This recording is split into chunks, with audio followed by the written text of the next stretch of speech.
মহিলা বলে রেয়াত করছে, পুরুষ হলে জেলে খাটাতাম। পঞ্চায়েত প্রধানকে হুঁশিয়ারি বিধায়কের। চাঁদের মতন রাস্তা খানাখন্দ, এতটাই পায়ে চড়া দায়।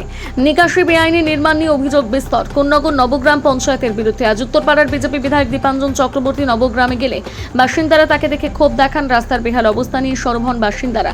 তৃণমূল পরিচালিত পঞ্চায়েতের প্রধান সোমা দাসকে বারবার জানিয়েও কোনো লাভ হয়নি। বিধায়ক পঞ্চায়েত অফিসে গিয়ে প্রধানকে বাইরে নিয়ে আসেন, রাস্তার অবস্থা নিজের চোখে দেখতে বলেন। এরপর বিধায়ক প্রধানকে হুঁশিয়ারি দেন, আপনি মহিলা বলে রেয়াত করছি, পুরুষ হলে জেল খাটাতাম।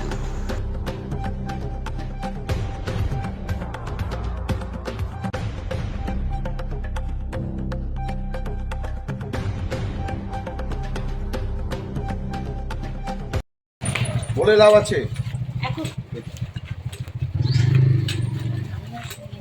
অনিকা বিশ্বাস নিজে টোটো ভাড়া কাটিয়ে খাচ্ছে। 14,000 টাকা কি বলবেন? এলাকার মানুষ থেকে বিধায়ক সবাই তো আপনার বিরুদ্ধে অভিযোগ যে আপনি সব জানেন, যা দুর্নীতি হচ্ছে সব বিষয়ে আপনার সেই জ্ঞানটা আছে। কি বলবেন?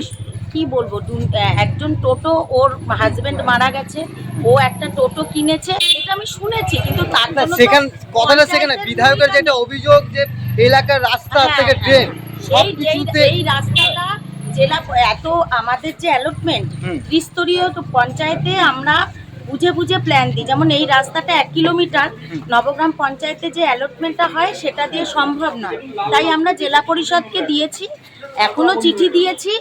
একটা মোড়া মেরা ফেলে গেছিল নবগ্রাম জুড়ে যে বেআইনি কনস্ট্রাকশন, সেই বিষয়ে বিধায়কের অভিযোগ। বেআইনি কনস্ট্রাকশন দেখুন, আমরা সেই আগের কোথায় আছে, নিশ্চয়ই আছে, স্যার জানেন। আমরা যতদূর পাচ্ছি চেষ্টা করছি ওটা। তাহলে কি বলতে পারেন যে আপনি আসার পরে পঞ্চায়েত কোনো বেআইনি কনস্ট্রাকশন হয়নি? আমরা চেষ্টা করেছি যতদূর সম্ভব, যদি কোনো কমপ্লেন হয়নি না, কমপ্লেন পেয়েছি যখন সেখানেই গেছি। আর এছাড়া অন্যগুলো আপনার কাছে কমপ্লেন ছিল না? না কমপ্লেন আপনার পার্টি অফিসের পাশে সরকারি খাস না, আমি জানি, ওটা তো জানি তো, এখনো চলছে কেন ওটা? বহুদিনের। এবার বহুদিনের বা কি মানে ইল্লিগালটা আমি বহুদিন 15 বছর, তাতে আমি কি করব?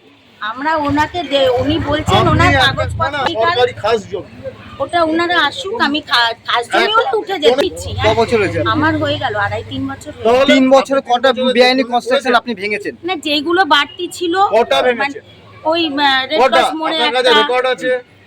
রেকর্ড নেই, কিন্তু রেকর্ড ছাড়া তাহলে কি করে আপনি ভাঙলেন? এটা আগে হয়ে গেছে না, আমি বলছি আমাদের যেটা আমরা দেখেছিলাম ওই সানাইয়ের মানে চৌমাথাটা, ওটা ভেঙেছে, মানে কাটানো হয়েছে। আমি এইটা বলুন না, এটা লিগ্যাল কনস্ট্রাকশন এইটা তো আগে হয়ে গেছে, এটা আমরা আরে কাজ করছে কি করে? পেনাল্টি করেননি কেন? আপনি আগে হয়ে গেলে ভ্যালিড। দেখুন, আপনারা চোখের সামনে দেখছেন পঞ্চায়েত প্রধানের নামে। আমি তো এসেছিলাম পঞ্চায়েত প্রধানের সঙ্গে দেখা করতে, কারণ সেখানে দেখলাম একজন কথা বলা পুতুল রয়েছে, যিনি কোনো প্রশ্নের উত্তর দিচ্ছেন না। কোনো কাগজ চাইছি, আমি তো জানি না, এর নাম জানি না, অথচ লিস্ট দিয়ে দিচ্ছে। লাইটের নাকি উনি ব্যবস্থা করেছেন। একটা জিনিস, ভয়াবহ অবস্থা রাস্তায়। উনি এখান থেকে পঞ্চায়েত চালান, ওনার এখান থেকে 300 মিটার দূরে রাস্তার যা আপনারা ভিডিও তুলেছেন, বড় বড় গর্ত, ওটা মনে হচ্ছে চাঁদের উপর আমরা হাঁটছি। জল ভর্তি, ওখানে রাস্তা নেই, লাইট নেই, ড্রেন নেই। আপনাদের সামনে লোকে কমপ্লেন করেছে। আমি প্রধানকে যখন জিজ্ঞাসা করছি, প্রধানের একটা কথার সদুত্তর নেই এবং ঝুড়ি ঝুড়ি মিথ্যা কথা বলছেন। এই জন্য আমি এখন ওনাকে নিয়ে ওই রাস্তায় যাব যেখানে মহিলারা আমায় ঘিরে ধরেছিলেন, ওখানে আমি ওনাকে নিয়ে যাব এবং পাবলিককে বলবো যে আপনার প্রধানকে নিয়ে এসেছি, কথা বলবো। স্যার, পঞ্চায়েতে তো বহু অভিযোগ রয়েছে ইনলিগাল কনস্ট্রাকশন নিয়ে, সেটা কি বলবেন? দেখুন, তৃণমূলের top to bottom, Mamata Banerjee, Abhishek Banerjee একা চোর নয়, খোকন মণ্ডল থেকে শুরু করে সবাই চোর, এবং এই চোরদের আমরা জেলে ঢোকাবো। আপনিও বিশ্বাস করেন না, আমিও বিশ্বাস করি না যে পুরো উত্তরপাড়া বিধানসভায় খোকন মণ্ডল একা চোর। প্রত্যেকটি প্রধান, প্রত্যেকটি তৃণমূলের সদস্য, পঞ্চায়েত, মিউনিসিপ্যালিটি সবগুলো চোর। এবং আমরা গিল থেরাপিতে বিশ্বাস করি না, আমরা হ্যান্ডকাপ বা কোমরে দড়ি থেরাপিতে বিশ্বাস করি। এগুলোকে সবগুলোকে আমি জেলে ঢোকাবো। আমি প্রমিস করেছিলাম উত্তরপাড়ার মানুষদের যে এই দুর্নীতিপরায়ণ লোকগুলোকে আমি আবার বাটি হাতে উত্তরপাড়া কোন্নগর ট্রেন স্টেশনে বসাবো। এখান থেকে যাত্রা শুরু করেছিল, আবার ওইখানে যারা বিড়ি খেয়ে দিন চালাতো, তারা আজকাল বড় বড় এসইউভি নিয়ে ঘুরে বেড়াচ্ছে। সবগুলোকে আমি বাটি হাতে রাস্তায় গেছি। খোকন মণ্ডল গেছে, বাপ্পা যাবে, সবগুলো একটা কেউ বাড়ি। আপনার চোখের সামনে দেখতে পাচ্ছেন নাগরিক পরিষেবার অবস্থা।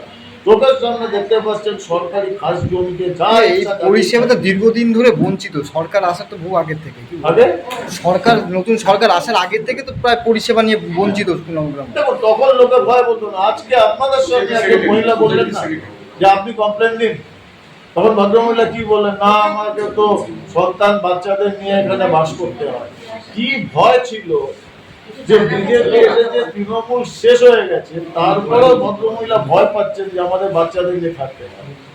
এই ভয় তো আমরা দূর করে ছাড়ি। কত বড় এখানে মস্তান সিন্ডিকেট দাদা রয়েছে আমি হিসাব করে চলুন ম্যাডাম, এবার আমরা যাই। তুরুন একটু দাও